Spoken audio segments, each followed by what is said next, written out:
Ciao a tutti ragazzi e benvenuti in questo nuovo video. Spero che questa introduzione, diciamo, al naturale vi sia piaciuta.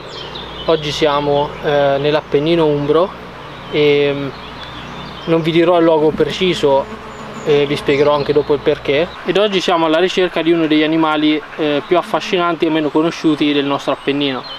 Parliamo infatti della salamandrina dagli occhiali, un animale che di dimensione molto piccola e con un colore anche abbastanza scuro, caratteristiche che ne rendono difficile l'osservazione e l'avvistamento, in associazione con il fatto che si tratta di un animale comunque molto raro. Basti pensare che questo animale appunto rappresenta un endemismo proprio di questi luoghi, quindi parliamo di un animale che esiste solo in Italia e principalmente solo appunto nell'Appennino. Questa specie di salamandrina dagli occhiali, che prende il suo nome appunto per la mascherina a forma di V, di Y, che collega i globi oculari, che appunto, se avremo la fortuna, forse riusciremo a vedere e vi mostrerò, e viene ulteriormente suddivisa in due, diciamo, sottospecie, che sono appunto la salamandrina perspicillata e la terdigitata. Si tratta di un anfibio urodele di dimensioni piccole e nulla. Adesso abbiamo percorso un tratto del sentiero, diversi chilometri di sentiero in salita, infatti come vedete sono un po' affaticato. Adesso ci inoltreremo nel bosco, dove, seguendo il corso dei fiumi e delle cascate, speriamo di avvistare questa salamandrina, oppure anche delle rane appenniniche, o comunque insomma degli animali che vi posso mostrare e che possiamo immortalare. Ci vediamo fra poco.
Eccola qua,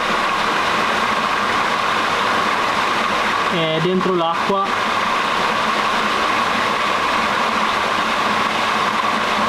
Aspettiamo se magari esce, forse esce.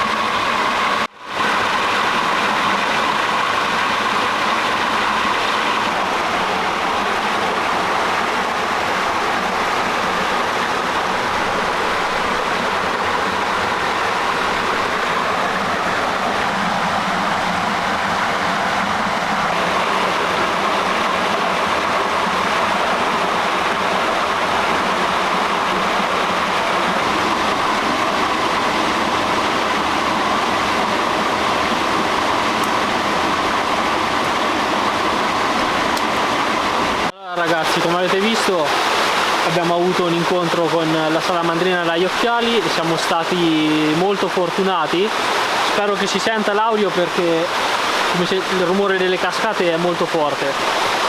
Siamo stati molto fortunati, dicevo, perché oggi sul torrente comunque c'è pochissima attività, non abbiamo visto nessuna rana e abbiamo trovato solo questa salamandrina che era, come avete visto, in un anfratto roccioso nascosta, che diciamo è anche un comportamento che fa parte delle sue appunto abitudini, perché si tratta di un animale che rifugge alla luce, che cerca anfratti appunto rocciosi e zone d'ombra, in quanto la luce per questo animale è molto deleteria, cioè non tollerano proprio la luce, anche perché comunque sono animali scuri, difficilmente poi riescono a termoregolarsi, quindi preferiscono gli ambienti umidi, ombrosi, al riparo. Infatti, come abbiamo visto, noi siamo stati lì per un pochino, abbiamo aspettato un'oretta e mezzo, due ore abbondanti, sperando che l'animale uscisse un pochino dall'acqua, o comunque si mettesse in una posizione più idonea per fare qualche foto, ma purtroppo non è stato possibile. Ma comunque siamo stati anche solo fortunati a vederla, perché è un animale molto difficile da osservare, molto raro, diciamo è in drastica diminuzione a causa del fatto che comunque i suoi areali sono sempre più minacciati dall'uomo, e infatti questo animale praticamente predilige solo zone anche dove i corsi d'acqua e i fiumi sono puliti, quindi la sua presenza in questo habitat è indice di ottima salubrità della zona, quindi è anche un bioindicatore molto attendibile della qualità ambientale.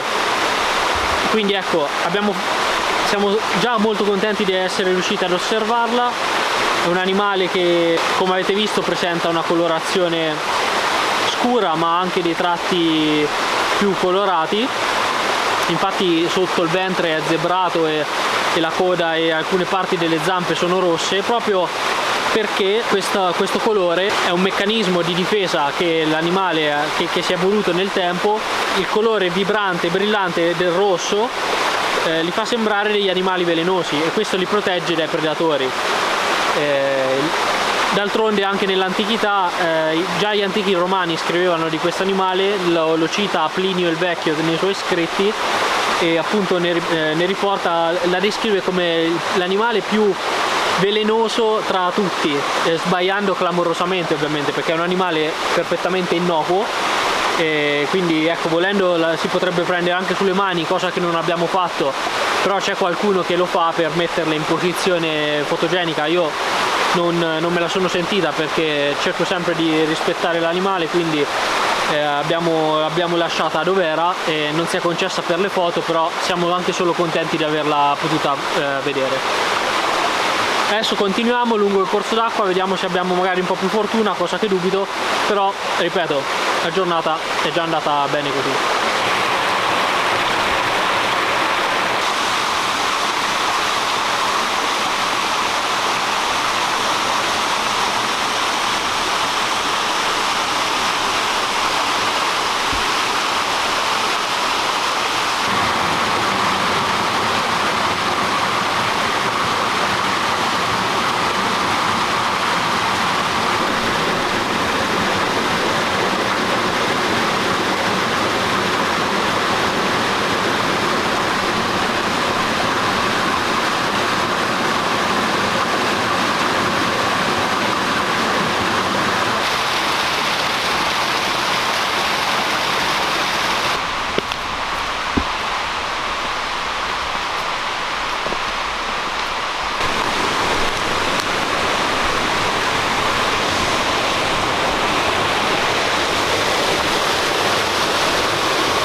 Allora ragazzi, abbiamo continuato a camminare, abbiamo fatto tutto l'ultimo tratto in salita molto tosto ed impervio.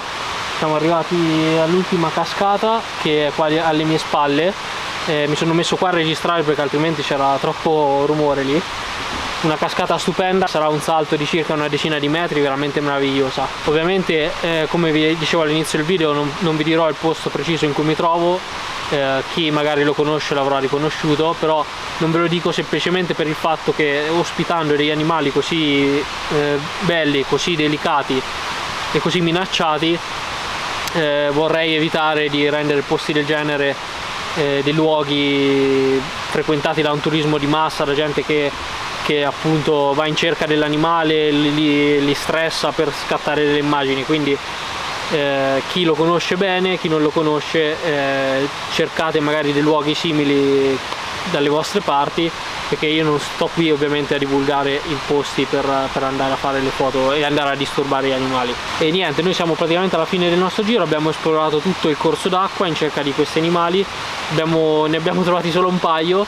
Siamo stati fortunati a trovare anche solo questo paio di animali, anche perché quest'anno la stagione per gli anfibi è stata veramente disastrosa, perché le piogge così abbondanti, torrenziali, praticamente questi nubifragi, con l'acqua che praticamente riempiva i letti dei fiumi con una grande portata, con una grande violenza, ha fatto sì che gli habitat anche di questi animali venissero un po' ad essere compromessi. Quindi sono già estremamente contento e felice di aver fatto quello che abbiamo fatto.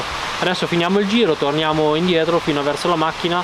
È un caldo pazzesco e ringrazio anche la mia ragazza che mi ha accompagnato in questa avventura, ha fatto tutte le riprese, mi ha aiutato con le riprese e adesso torniamo verso la macchina. A poi, ciao ciao.